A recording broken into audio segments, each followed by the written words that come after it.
Okay, so which Shakespeare character would you like to hang out with? That's a good question. A lot of characters are very interesting, but of course a lot of them come with a lot of trauma and potential murder and or other form of death. So I'm gonna go with Beatrice on this one. I think she's really fun and really smart, and I feel like we could hang out and actually talk about stuff, and no one would end up dead, and it'd be great, and we could talk about guys, and it'd be fun, and yeah, Beatrice. Why did you join Pursued by a Bear? I joined Pursued by a Bear at the beginning with Sharky. It was his idea, and I sort of jumped on board because it sounded like it would be fun, and as it turns out, it has been fun, and still is. How come you're all so photogenic? Okay, well that requires a bit of a stipulation that we are, in which case, thank you if you believe that. In terms of how, I don't really know what to say for that beyond thanking my parents for the genes, I guess. And I mean, all I do before I go to film is a bit of makeup, so I, don't look too vampiric. Who knows how that works. I'm pretty pale, and I don't really go out during the day, so I might be a vampire. I gotta look into that. If I could cast Tom Hiddleston in a Shakespeare role that he hasn't played yet. Wow, that's not oddly specific. Did these questions come from Tumblr by any chance?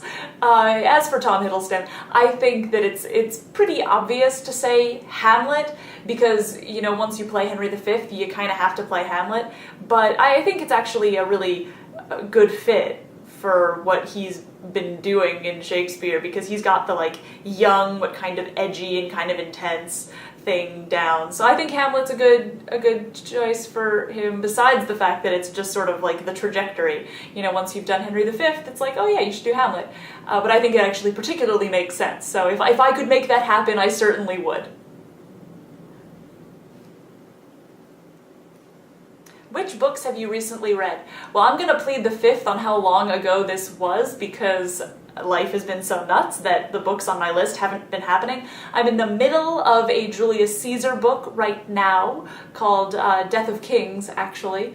The book 2 in the series of 4. But the last time that I finished a book was the Hunger Games trilogy, around the time that movie came out, to give you a sense of how long it's been since I finished a book. What are your favorite non-Shakespeare plays? Alright, I'm gonna go the easy route on this one and say The Spanish Tragedy by Thomas Kyd and Oedipus Rex by Sophocles. They're the two plays that I directed that are not Shakespeare. And The Spanish Tragedy is basically Hamlet, but more so. It's if Hamlet were really a revenge play, it would be The Spanish Tragedy.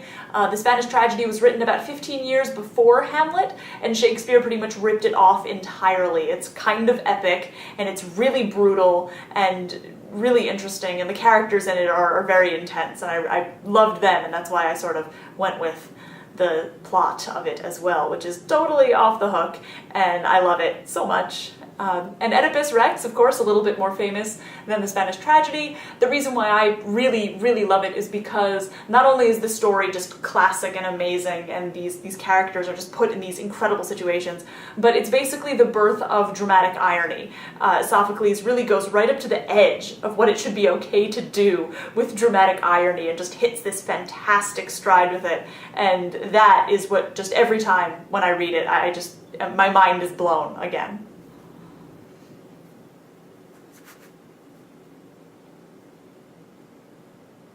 What is my least favorite play by William Shakespeare?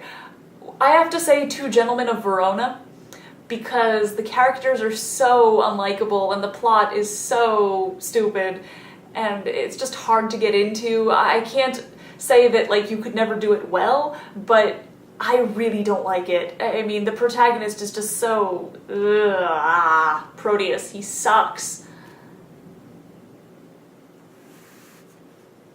This is quite a bit different from voice acting. This is very different from voice acting, I agree. So yeah, I mean, in terms of answering the question, yes, it is. But this is something I'm very into. I like the idea of breaking down Shakespeare and making it fun. So it's something that I'm happy to be doing now.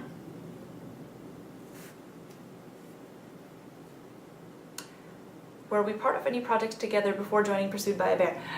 I don't know. Jesse, were we ever on the same show together? Not extensively, to be sure. But yeah, this was pretty much the beginning, as far as I can recall, for any of our collaborations. First Shakespearean role. My first Shakespearean role was the role of Curio in Twelfth Night, my freshman year of college. I had 4 lines. It was great. Will you go hunt, my lord? Etc.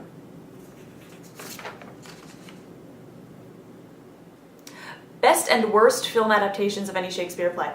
Okay, wow. The best adaptation of a play that involves the original text. I think it's a very different game if you're doing something like 10 Things I Hate About You, where it's like based on Shakespeare, but clearly a modern story in a totally different setting with new language. That's key. I think that's a different thing, and I don't really want to compare stories like that with the original text. Now, if you're stuck with the original text movies, I have to say the best adaptation I've ever seen is Ralph Fiennes' Coriolanus from last year. I was really blown away by it. I was surprised at how much of a movie it was, how well thought out the modern analogies were. There was almost nothing that faltered in the translation of the story to the new time period, even while the language all stayed the same. I thought it was really, really well done, and no trace at all of we'd rather be doing this on a stage, which, as great as the movies like Kenneth Branagh's Much Ado About Nothing and Julie Taymor's Titus are, there are definitely shades of perhaps film might not be the medium that everyone wants to be working in, whereas Ralph Fiennes' Coriolanus is a movie through and through, and it's also good. I mean, there are other movies that are clearly movies that suck, like Ethan Hawke's Hamlet, yay, but that Coriolanus movie was fantastic. As for worst Shakespeare adaptations, I have to go with, in terms of ones I've seen all the way through, I really do have to go with the 1982 Romeo and Juliet. It's bad, people. It's really bad. It's so terrible. What would be your Shakespeare OTP?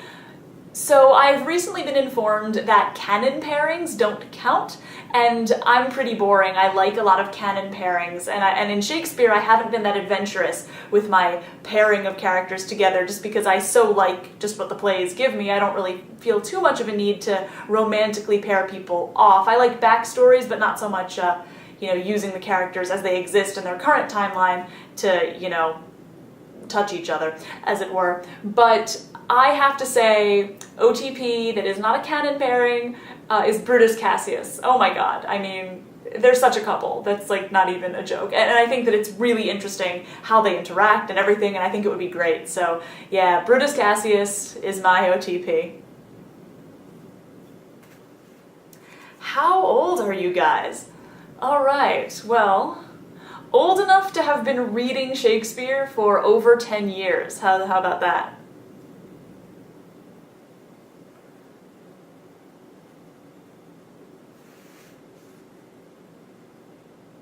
Will we be reviewing Rosencrantz and Guildenstern Are Dead?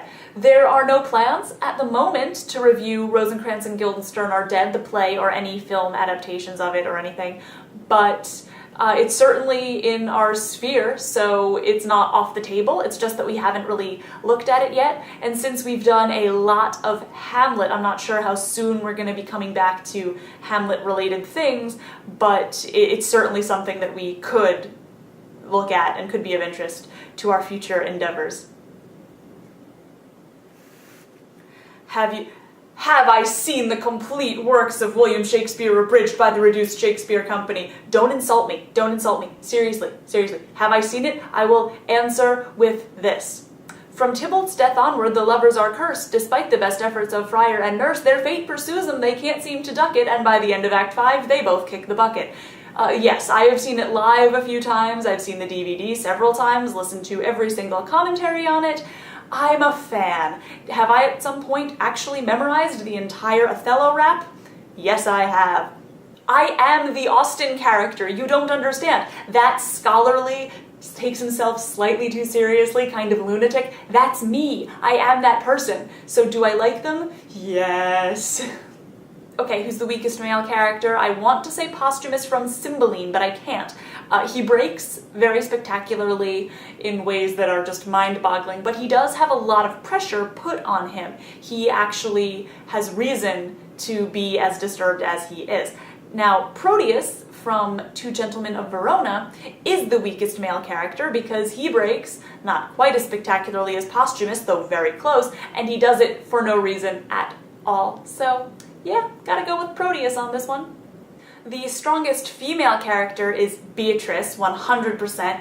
She's got some really fun feminist stuff in there as well, besides just being a really fun comic heroine. She actually talks about, different types of men not being for her. She talks to her cousin about how she should pick a man that she likes, not just listen to her father. So she actually is a little bit subversive and interesting and really smart, and because of this, I think that she is absolutely the strongest female character. Even when her emotions get the better of her, it isn't portrayed in that kind of mean or destructive way. So I think that she is portrayed in a way to really set her up to be the strongest character in herself, and I love her so much.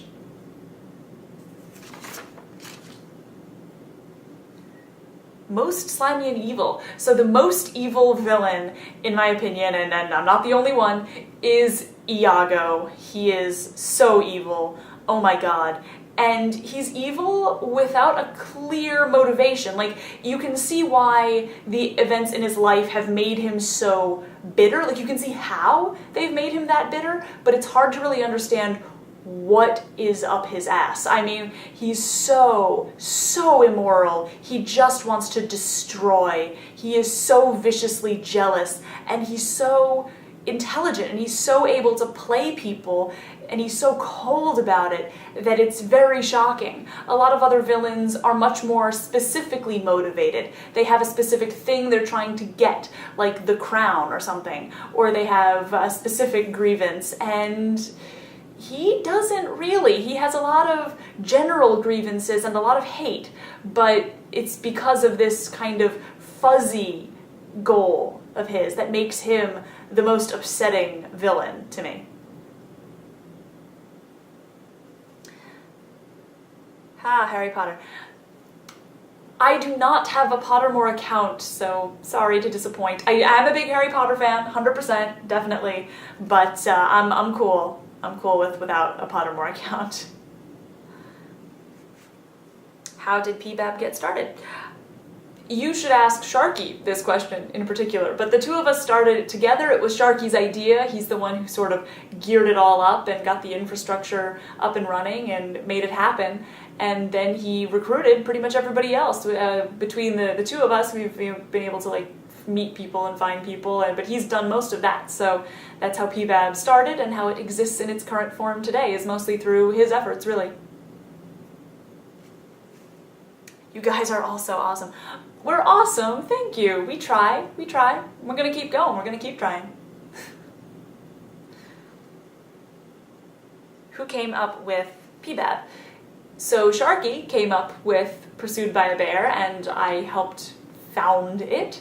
And basically Sharky recruited pretty much everybody else. I helped recruit Mary because she was in a production of mine at school. So yeah. PBAB. Ooh, oh right, the plays, the Fortinbras and Iago plays. Okay, I wrote the Fortinbras play already. It is called Young Fortinbras, and it is a 10-page, one-act play. I'm still sort of tinkering with it. I tried to get it produced at a contest, but it didn't get picked, and then I'm still looking at it and seeing if other people are interested in putting it on or whatever. In terms of reading it on Pursued by a Bear or presenting it in some way, plans for that are still being worked out. As you can probably tell from my technical setup, I don't have a great technical setup in terms of filming a play or anything that's happening, so we'll see about that. But yes, Young Fortinbras, I worked on. The Iago play is sort of still on the starting block, but I'm thinking a lot about it. I'm thinking about replacing it with a different play that's sort of been in my head ever since The Hollow Crown about Prince Hal, but I promise absolutely nothing on that front. But if the Iago play doesn't happen at all, it'll be because of that one. What state do I live in? Okay, wow. I live in the state of Shakespeare. No, I live in New York. I'll cop to that pretty much because I think I've mentioned it a few times. I mean, it's the place to be for Shakespeare, and I recommend that everybody be in New York at all times.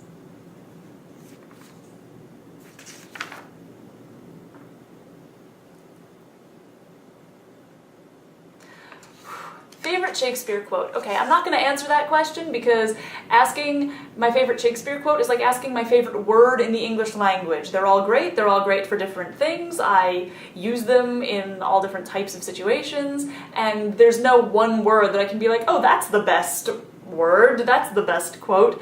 I mean, for different purposes, you're going to use different ones. I mean, the big, speech opening lines tend to be very epic, but it's not like you're going to be saying them all the time. You've got the really beautiful rhapsodic ones, which again are great, but not something you might use every day. But then you have the really practical ones, which are great too. So you can't really say that any particular one is the best. I mean, each one's got its own situations that you're going to want to use them for.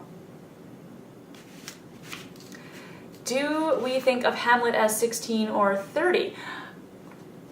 I think that the play obviously can be read either way. It doesn't hurt you to use either one. My headcanon is that he's 16, and for my Fortinbras play, which based on how these answers are going to be ordered, I'm either about to talk about or have talked about already in my play about Fortinbras, I make Hamlet 16. He's not in the play, but the math only works out if Hamlet's 16, not 30, because Fortinbras is 18 in this, and based on when the battle took place where his father died, Hamlet would have to be 16, not 30. So yeah, I think that he's probably 16. I think that the play is slightly more satisfying if he's 16. I think it makes a little bit more sense if he's 16, but him being 30 doesn't shoot any holes in it either, really. But I do think that it makes more sense that that Hamlet would not have become king upon his father's death if he's 16 years old. I think that his issues with his mother make more sense if he's 16 years old, and I think that the relationship with Ophelia makes more sense if he's 16 years old. So ultimately, when I think of the play, when I think of the character in my head, I think of him as 16. How did you all start liking Shakespeare? I started really liking Shakespeare when I was 13, when I was in 8th grade, and I started reading Julius Caesar on my own. At that point, I think I had already read one Shakespeare play in class, but that was the one that I really read by myself and got into it independently, and that's the year I started watching Shakespeare at the New Jersey Shakespeare Theater. The next year my family got season tickets and we just went crazy and just started watching all the Shakespeare, and it was so great. And by the time I was like 15, 16, I was the Shakespeare nut, and I've never stopped being the Shakespeare nut. So there you have it.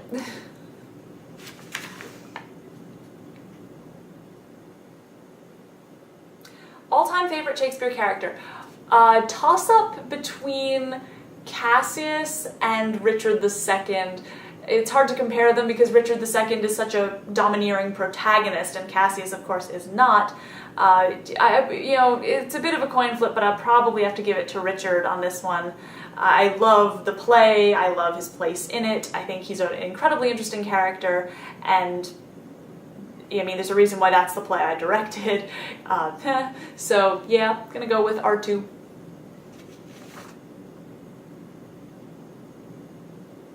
The most difficult part about performing Shakespeare on stage.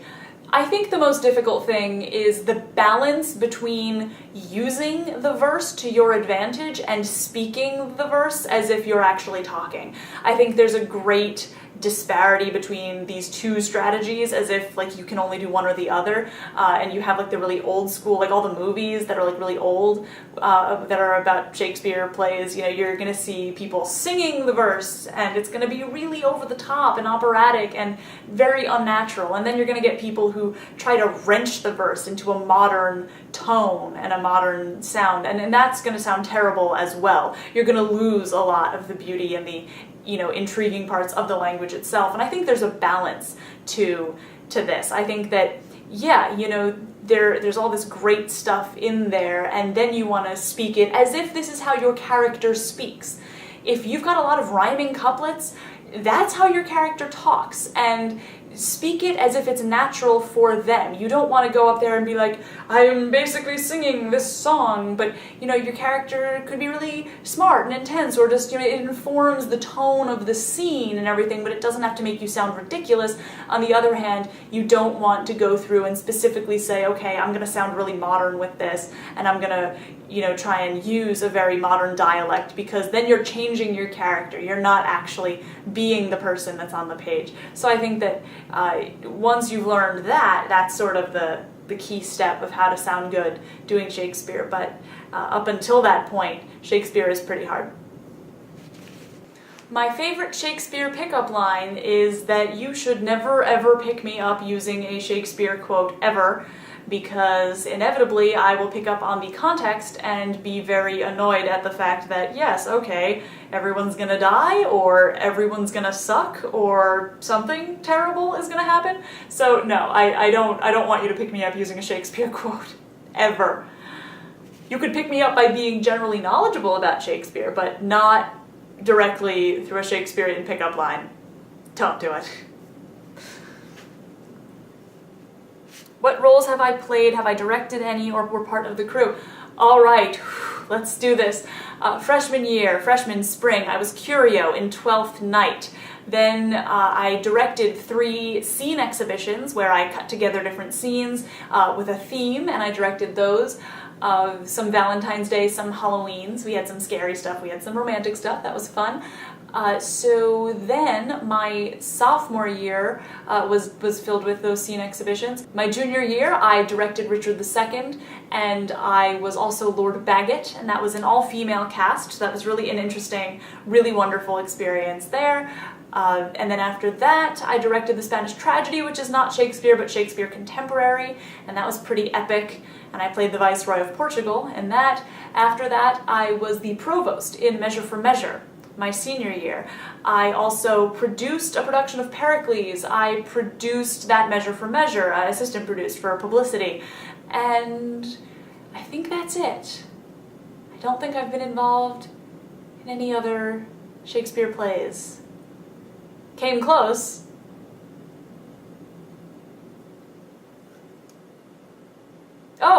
Oh, how could I forget Hamlet? My sophomore year, right before I directed Richard II, I was assistant stage manager, prop mistress, and light operator for Hamlet. So that was what got me really into it, and then I just never looked back. Worst Shakespeare stage performance I ever attended. I can't really say that I've seen god-awful Shakespeare. I've seen some dull Shakespeare. That's really the worst I've seen. I've seen god-awful Marlowe, but that's just because it wasn't to my liking. I was pretty horrified. But other than that, no. I mean, I've just seen like dull or disappointing Shakespeare, so it's hard to really say, oh, there's this one that was really terrible. Nothing's coming to mind, fortunately. What is the airspeed velocity of what is the airspeed velocity of an unladen swallow? Really? No.